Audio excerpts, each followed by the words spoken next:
This woman drove at 90 kph into the back of him and caused a concertina effect 5-car pileup. But what he heard was a bomb going off. Triggered all the memories of the stuff that he'd shoved down and pushed down and pushed down and pushed down on top of everything else that he kept pushing down, and it all imploded. He changed and he couldn't control himself. His complex PTSD made it very difficult for all of us as a family. His anger, his rage kept coming out. We were walking around on eggshells. Trauma, in my experience, is like a virus infecting a laptop. If it infects 1 or 2 programs, then all you need to do is uninstall those programs and then reinstall them. But what happens if the virus infects the entire operating system?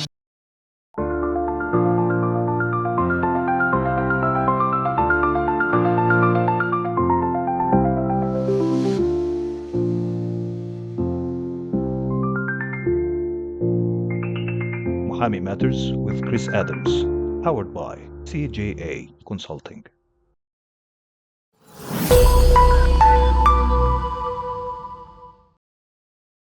Welcome to Muhami Matters, where credibility meets clarity in legal and professional services.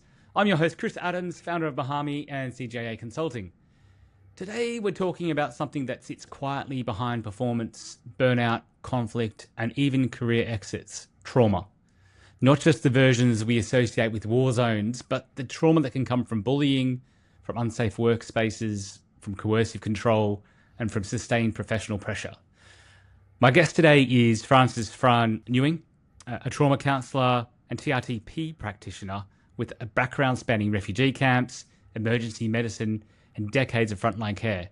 She's worked in Australia, she's worked in the UK, she's worked in far-flung places. She's an amazing woman. And today's going to be a practical conversation for leaders and professionals who want to understand what's really happening beneath the surface and what helps. Fran, welcome. Thank you for joining us. Thank you, Chris, for having me. It's a delight to be here. For those who are meeting you for the first time, can you just briefly introduce yourself and the work you do at Trauma Counselling? Yes, thank you very much. I have been working as a nurse for 40 years in various countries, in England, Hong Kong, Pakistan, and Australia.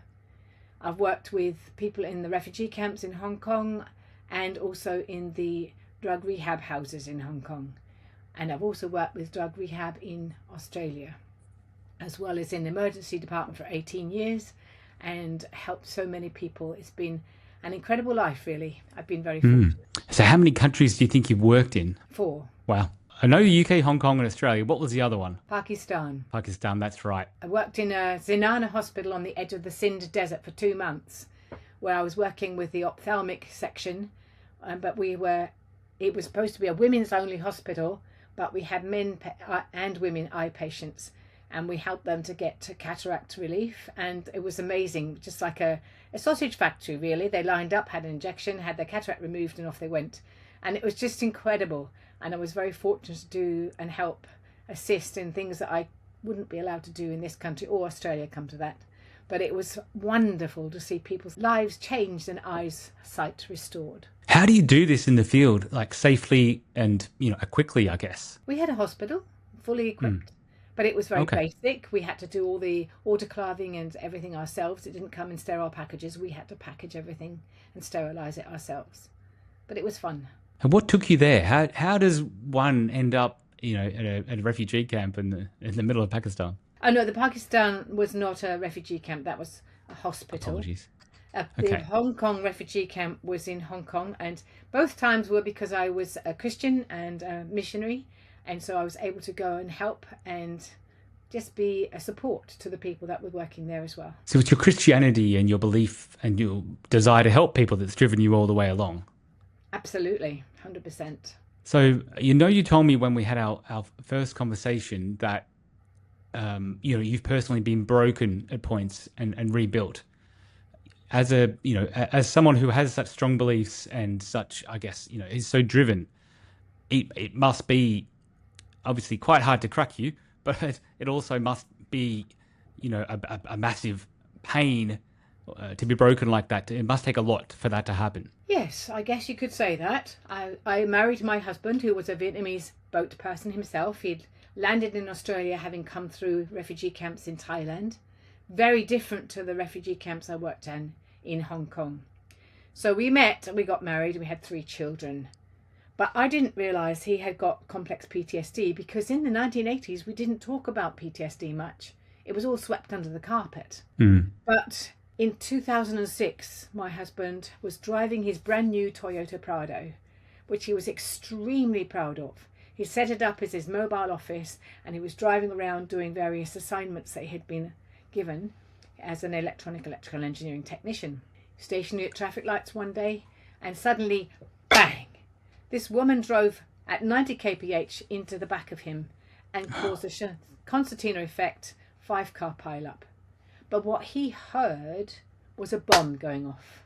And it triggered all the memories of the stuff that he'd shoved down and pushed down and pushed down and pushed down on top of everything else that he kept pushing down. And it all imploded.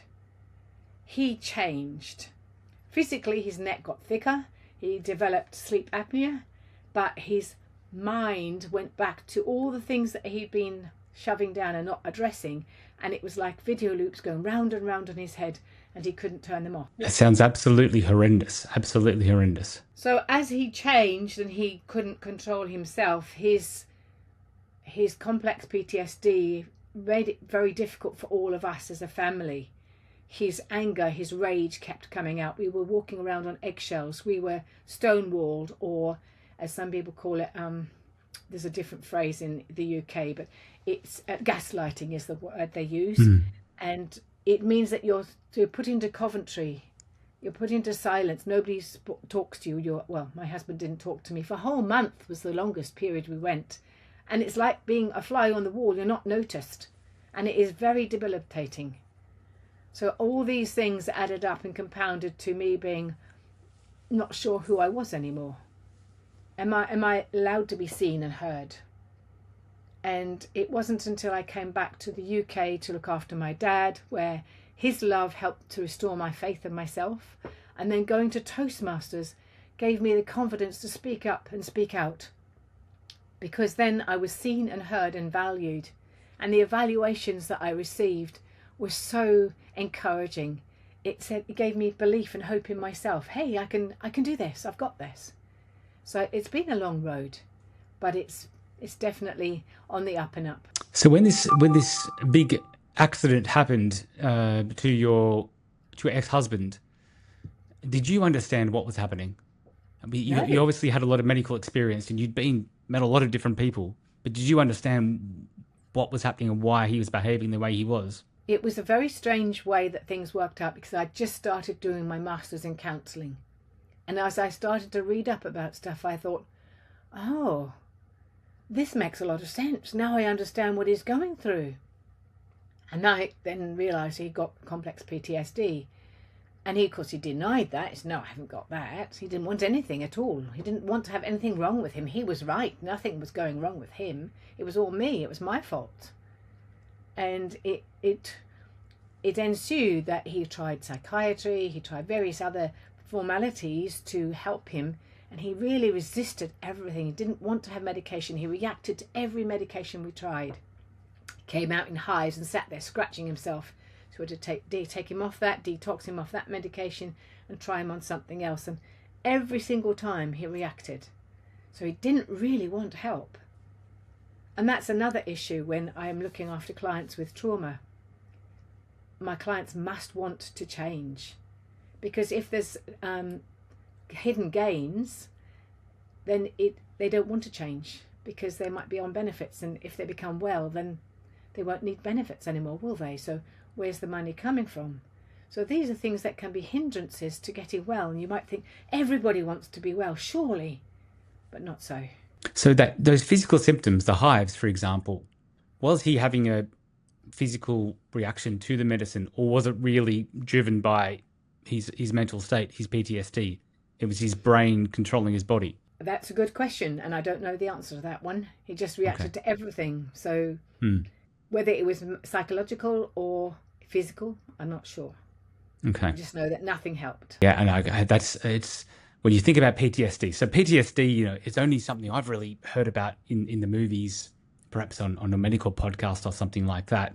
And you often associate it with military or a massive trauma, massive accident of some sort, some horrifying experience that should be wiped out of your head to never to be seen again, but I guess, isn't. So how did you start to deal with that PTSD, and what are the other causes of PTSD outside the military that you see? There's many causes for PTSD, and you don't have to be in the military to get it. I was working with a doctor from the NHS, and he'd been bullied by his senior consultants, partly because he wasn't English and partly because they were just being mean to him. And he got severe complex PTSD from it. The NHS gave him CBT and EMDR, both of which are modalities which help to overcome trauma, but neither of them helped him. So he searched on the internet because he said, I don't want to waste my life. I've been training all this time. I want to get to becoming a fully fledged general practitioner. And he found me online. So he thought, I'll give it a go. So he came along. I said, okay, I offer 5 sessions, and off we went. And he just started to lap it up and go, this is it, this is it. And he started to laugh because he realized that he could change. And in fact, out of the 5 sessions, he only had 4, and he had his 5th one 2 years later because he just was starting to run and fly, and he was getting so excited about getting well and getting back to being the person he wanted to be, that it was 2 years later that I finally caught up with him for his 5th session. And he's since then told me again that he's actually doing really well. He's now in GP land being a GP, and he has not needed any further treatment. He has just continued to fly and soar higher and higher, which is so exciting. So I know this works. It just needs to be broadcast so that people can find this method, this modality is helping people. So PTSD, I guess the biggest thing I got from your first story about your husband was that people often think about the impact on the person with the PTSD, but which is obviously horrendous, but the impact on those loved ones around them is, I guess, even worse, arguably. Do you work with both the patient, I'll call them the patient, the client, and the families, the loved ones as well? I can work with anybody who's been under conflict, anxiety, depression, or complex PTSD. And this does help with all sorts of ideas and things that people go facing all the time. I have had one patient who was severely anxious, was worried about everything. Not because her husband had got PTSD, but just was super, super anxious and worried about, just how do we go on holiday? And it meant that she didn't relax and have a holiday because she was constantly worried. And after doing TRTP with me, she went on holiday. She said, I'm enjoying my holiday. I've had a fantastic time. I'm not worried anymore, which was fantastic news to hear. Another client I had was a poor young girl who was severely disabled because of her mental strife. She had got PTSD, but she had also developed a whole load of other issues like anxiety, self-harm, not caring for herself, and she had been institutionalized for a whole month just before Christmas. And when she was released, she was told that there was no room for follow-up for her for a year. She's just been incarcerated for a whole month, and then they let her go, and where's the support backup? Anyway, fortunately she found me, and we did TRTP together. And after our first session, she texted me and she said, is it okay to feel safe and not anxious going to the supermarket? And you think about that for a minute and you go, you poor darling, you are worried about going into the supermarket just because of all the fears of that's been built up over the years. So she got on with life, and by the end of our sessions she was able to do a vision board picturing herself sitting in the sun. She'd started to look after herself properly. She'd had her nails done, her eyebrows done even, and she'd pictured herself as being a mum, which was a huge change from not bothering or caring about herself and not thinking that there was any hope or a future. So it was a dramatic turnaround for her. And that's the thing I really love doing, is helping people to get their joy back. And that wasn't even a single event. that was something, a multitude of events that had happened to her that she'd experienced that, She had essentially trauma caused her as a PTSD. child. Yeah. No, she had trauma as a child, which then impacted all sorts of things, and the way that her parents had not believed her or misunderstood her, and the whole trauma of going past her school. She found that she couldn't do that. She avoided it. And by the time we finished, she was on the bus going past her school, managing and coping, which was fantastic. So a big change, big dramatic turnaround for her. And the other case that you mentioned, the lady who was afraid of going on holidays, who had she experienced a single event, or was it something else that was deeper down that had been dug up from her childhood or something like that? For her, it was just super anxiety. Was she not good enough? So it wasn't any one pinpointing traumatic event. It was just building up a lack of confidence. I'm not good enough. I can't do this. And when we turned that around, said, actually, I choose to know that my life matters and that I deserve to live a good life, then she received that and going, okay, I deserve a better life. I deserve to have good holidays. And it's okay to have fun. And now she's having fun. So you explained to me that trauma is like video loops in the mind. How does that show up? How does that present? I don't know if you've seen Foyle's War. In there's some extracts where ex-soldiers are going back in their mind, having nightmares about what they had experienced. And for somebody with complex PTSD, they're reliving that event over and over and over again. So it's not over, it's continuing, re-happening. And what we help them to do is to say, that is over now.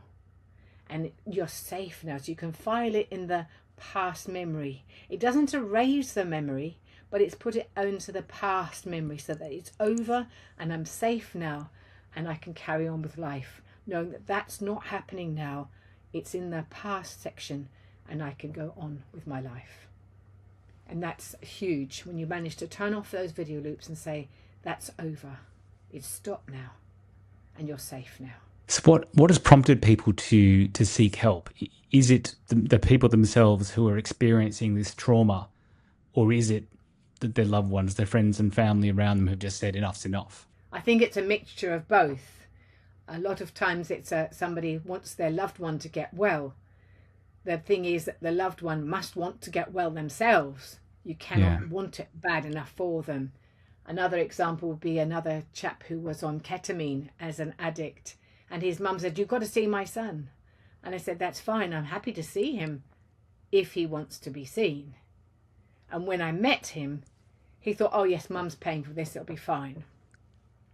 And then I stopped him and I said, you don't want this as bad as I want this for you. You have to want it for yourself. Go away, think about it again. And when you want it bad enough to be a 9 or a 10, then we can work. And I shocked him by saying this and saying, I can't work with you until you're ready. And he texted me back and said, I'm booking myself into rehab today. And can we just change our appointment for when I come out? And that's what we've done. And he's now continuing to be clean and he's doing great. So I imagine that young gentleman had already seen a number of other professionals and, probably that he'd just given in to his mum and said, okay, mum's paying for it. That's another professional. Just go and I'll just go along with it. It's better than arguing about it. What do you do that's different? How do you make a difference? What we do is different is that we use guided imagination. And my lovely NHS doctor has given me a wonderful testimonial. I have to read it out to you because it actually says so clearly what makes a difference. He says, I have PTSD and I've tried CBT, EMDR and TRTP. And if I had to describe the difference between these 3 treatment modalities, I would say CBT targets the conscious mind. EMDR targets both the conscious and subconscious mind somewhat effectively, whilst TRTP targets only the subconscious mind and does so effectively. Trauma, in my experience, is like a virus infecting a laptop. If it infects 1 or 2 programs, then all you need to do is uninstall those programs and then reinstall them. And that is what CBT and EMDR do. But What happens if the virus infects the entire operating system? What if now your laptop works but glitches often? What do? You need to format the laptop and install a new operating system, and that's what TRTP does. And that's so succinct. I shared it with my TRTP practitioner group, and they all said, can we use that please, because it's put it so succinctly. And I think as a man who doesn't speak English as his first language, his command of English is excellent, and it really helps other people to understand what we do as TRTP practitioners. So that description, yeah, that's a very interesting and a very apt one, I think, from what you've told me. When you basically erase a hard drive, though, you erase everything. You erase the virus or the problem, the problem that's on there, but you also erase everything else. How do you just erase what you need to erase and not everything else that has the person's experienced? Actually, we don't erase everything, but we do help them to reset, to reboot, basically, if you like. So it's like a phone reset almost. You've still got stuff in there, but it's a phone reset, and you help you to reboot and have a new look at things. So it really helps to let go of the past. Not to forget it, but to let it go. And how do you go about it then? Do you have to do like 1 session, 10 sessions? I guess it depends on the patient, but how do you start? I offer a 5-session package. The first session is an introductory session, and then we get to know each other, and then we can work out whether this is going to be a good fit or not.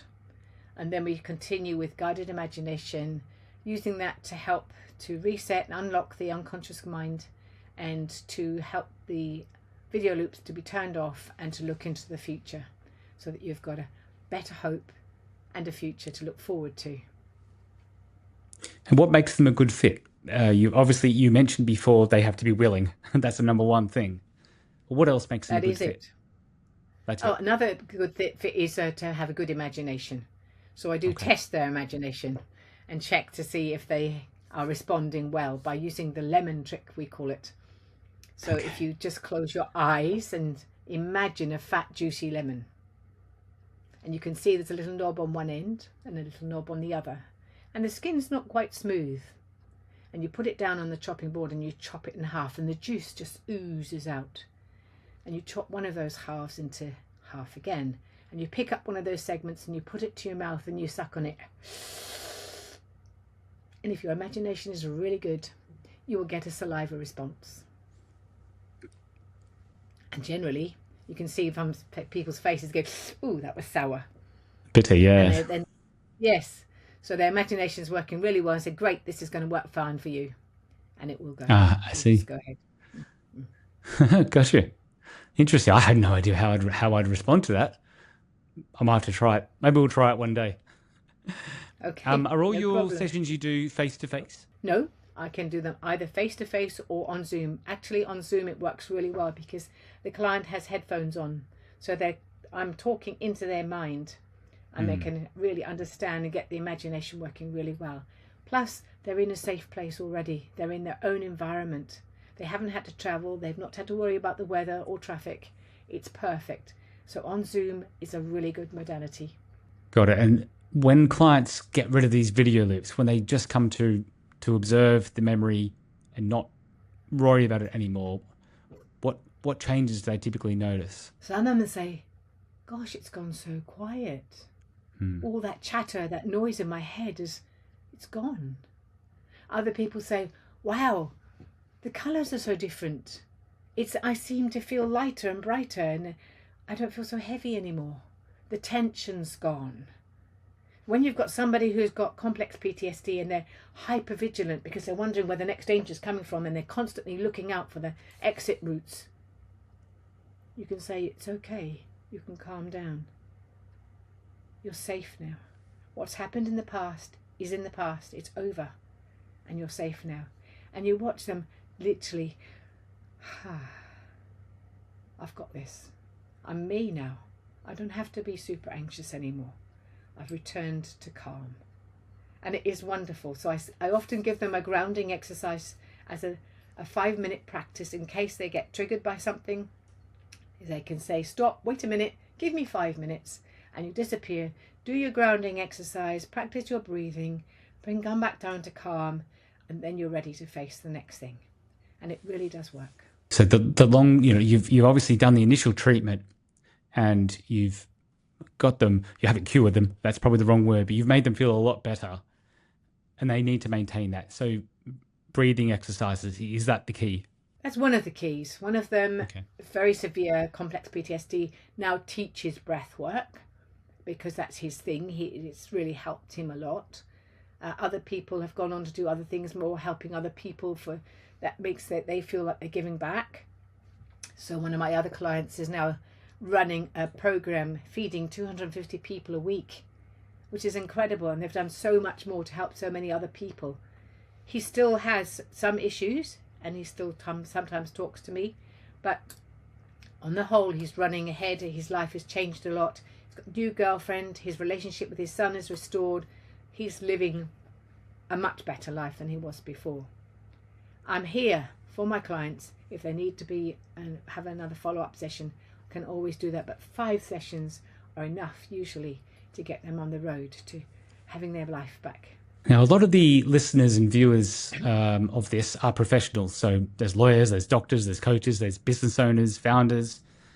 Are you able to work with people like that? And how does PTSD present in them? How does PTSD present in anyone? It's unique to each person because we're all unique. So no two people have the same issues. You can have twins go to war. One will have PTSD and the other one won't. And they've done studies on that. So that's very clear. It depends on the person and their reaction to what they've experienced in their life. That's going to colour how they respond to a traumatic experience. The other thing that's very important, and you'll read this in the other books like Peter Levine's Waking the Tiger. He says, he had a traumatic experience, but it was dissolved before it developed into PTSD because he was given empathy by the person who first was there on scene with him. So it didn't become a dangerous situation.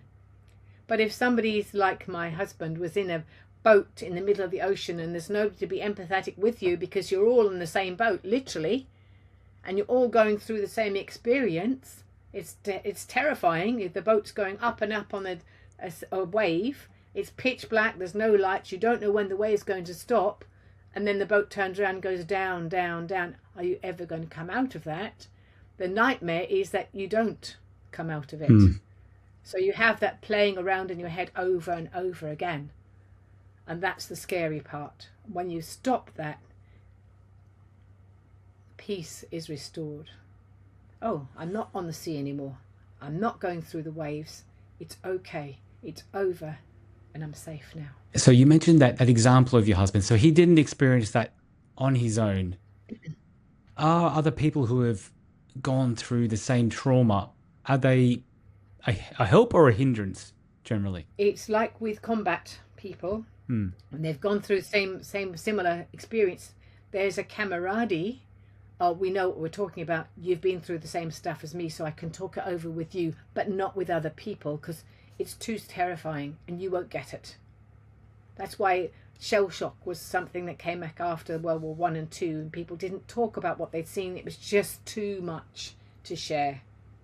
But they could talk about it with other vets. Okay, so the camaraderie can help. Camaraderie can help. That's why you get your Harley bikie gangs in America. They stick together. We know what we are. We're a tribe. And I understand that there's the group mentality. But with somebody who's gone through an accident and it's their own individual thing, it's very difficult for them to talk about it with somebody else and that other person understand what they've gone through and their fears of why they've gone through what they're worrying about now. So it is talking through it. So talking therapy, this is helping, but guided imagination to help you understand that it's over now is so important to bring you back down to calm and to be grounded. And that's what we help people to do. Now, have you had any really surprising cases, either surprising the outcome or surprising the way it came to you? You did mention one specific example to me when we first chatted. Yes, I had a chap who was going to jump off a bridge. Mm. He was ex-army. He'd had a terrible experience in the army. He lost his comrades. He'd lost his career. And he was just beside himself. He was talked off the bridge by police officers and then told to come see me by 2 different people. And when he came, you could see the scepticism written across his face. Oh, here we go, another bloody counsellor. What fat lot of good will do for me? And by the end of our first session, I had done the introductory session. I'd done all the paperwork with him for him because he was dyslexic. And I also had given him the first session of TRTP. And at the end of our 2-hour session, he had a funny look on his face and I said, "What's wrong?" And he said, "I'm trying to trigger myself, but I can't." I said, "Good." Oh. The next week he came back, sat down in the same chair. This was in person. And he said, "I've tried all week to trigger myself and I still can't." And I said, "Good. That means my mumbo jumbo stuff is working, isn't it?" And he had a sort of grin through his teeth. I was like, "Yes, I suppose it is," you know, because he didn't really want to admit it. But he changed so much that 5 of his family have come to see me. So it must have been evident to other people externally that he's changed. So we talked earlier about how loved ones are probably very much affected. You mentioned to me a story of a husband and a wife who were really not getting along very well. And that case kind of surprised you a bit. I'm just trying to recall the details. Do you? Yes, I remember telling you about them because she was a covert passive aggressive narcissist. Right. So she wasn't aware that she was actually being the bully to her husband. She accused him of bullying her and causing her to have PTSD. And unfortunately, he was so brainwashed, if you like, to thinking that he was the one at fault. And he was so codependent with her that he couldn't see that he was actually the one being bullied. So he didn't want to change. And I couldn't help her because she was determined that he was the one at fault, not her. And were you able to help him in the end? You couldn't help him either? No. He didn't want to change. He was so convinced that he was at fault. And there's nothing more I could do for him. I did tell him, but he didn't want to take it on board. So sadly, that's one person I couldn't help. So you mentioned bullying, and bullying is a form of PTSD, or a form of, I guess, a reaction from PTSD? There's 2 things to that, because somebody who's got PTSD can become a bully because it's projecting their fear onto other people. So they're coming out sideways, if you like. They're not necessarily intending to be a bully, but they can come back with fear and rage and therefore project onto their loved ones around them because they're the safe people to project onto.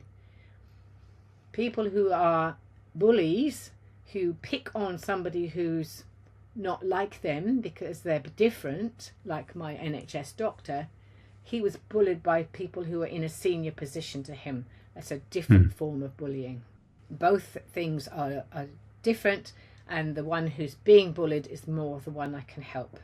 The bully themselves, who's usually coming from a place of cowardice, often actually, they're not looking for help.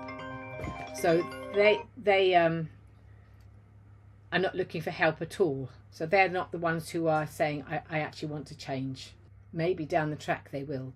If a leader suspects there's bullying in their organisation, or if someone feels like they're being bullied, can they come to you? Can TRTP help them? I can help the person who feels that they're being bullied, yes. Yeah. To then help them to stand up and say, yes, my life matters. I'm not going to sit in a corner anymore and be trampled on. Because that is then, the bullies are using them as a doormat. But the bullies are the ones who are hiding behind their bravado, often, because of a position or because of they've got a gang together that's giving them that confidence that they're not just one but several. And they pick on one who's smaller and easy target. And that happens in, unfortunately, all systems, all health or organisations. There are always somewhere, there's a bully somewhere along the line.